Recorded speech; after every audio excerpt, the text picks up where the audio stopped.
Alright guys, I know I haven't posted for December yet, but I'm working on it right now. So, with the video that I was wanting to post for you guys, it's the boiling out my, or not boiling, bugging out my elk and deer skull for the year. So, I'm going to explain to you guys what happened, and then I'm going to show you guys in January video some potential solutions that I'm going to describe here directly and overfill my pot of water that I'm trying to cook dinner with. But anyways, so I have discovered kind of a fatal flaw in my theory on bugging out a deer and elk skull and then following it up with just simply following it up with hydrogen peroxide. So through my discovery of what I needed to do, needed to change, I found out that when you rot out a skull, there's a lot of bacteria and a lot of leftover material, but not so much as if you boiled it out, maybe. Because when you boil it out, you gotta work and get every little nook and cranny and pull all the stuff out of there, and it's a pain in the butt. And in some ways it's easier because you get it done all in one day, but at the same time you still gotta work really hard and fiddly fart around with it, and you can risk you risk making the bones soft and having the skull fall apart and whatnot, and that's not ideal, but it's fixable with glue and whatnot, but it also makes the job not look as good. So, a solution that I came up with was bug out the skull. Let the bugs do the work. They'll get in there and pull out everything and eat away and let the bacteria go to town on it, and just, you're nurturing the ecosystem too, so win-win. When you do this, it rots. And not every little stitch of meat comes out. And, or flesh, I should say, matter, comes out. So, you got to not only bug it out, you got to also save yourself some peroxide by actually taking the 30 minutes, because it doesn't take long when you go to do this. Get your water to boiling temperature, and then let your skull boil up to 30 minutes or so until you see the stuff start to, when you boil meat, it shrinks a little bit typically.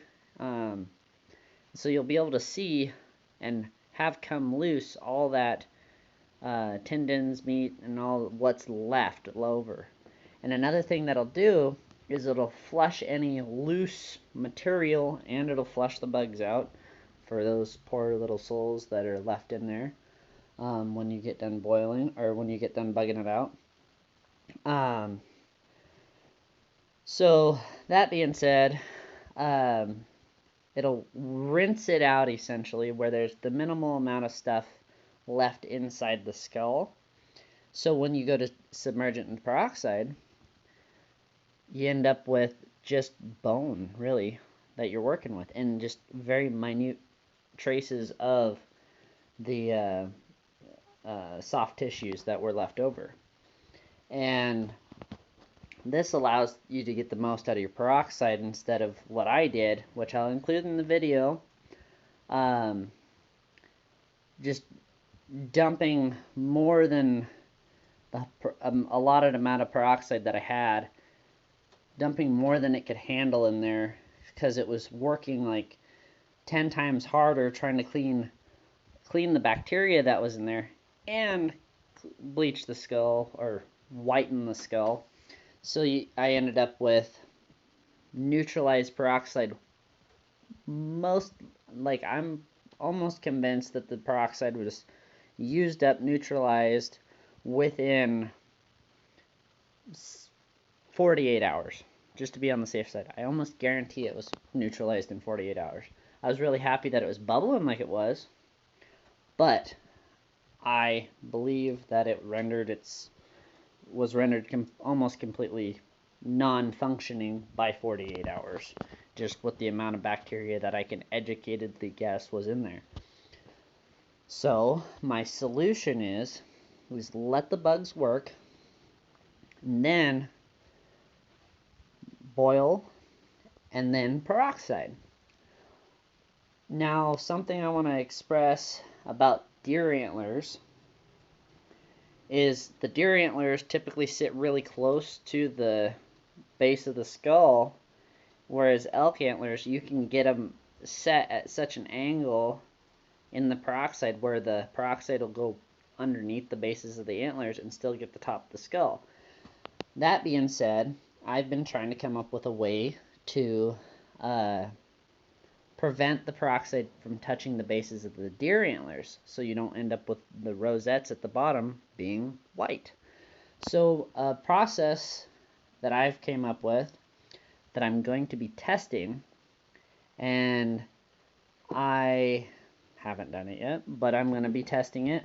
I guess I did test a little bit of it. I took some fresh peroxide and I poured it in a candle, a cheap dollar store candle that had burned down a little bit, and there's a little cup so it held the peroxide. When I did that, the peroxide did not eat away the wax. So that being said, my personal theory is if I take and melt and put wax around the bottom there on the rosette, it only has to be up just a little bit, just enough to get the top of the skull covered with peroxide.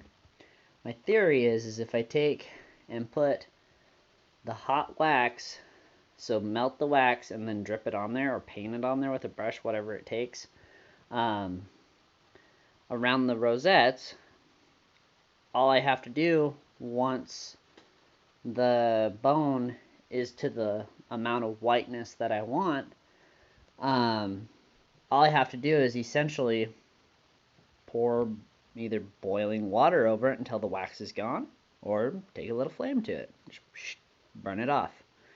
And if all I have to do is melt the wax off and it keeps my antlers white, it, becomes more labor intensive, but you can also take and make a crisper line around the bottom, whereas if you just wrap duct tape or black tape around it, you end up with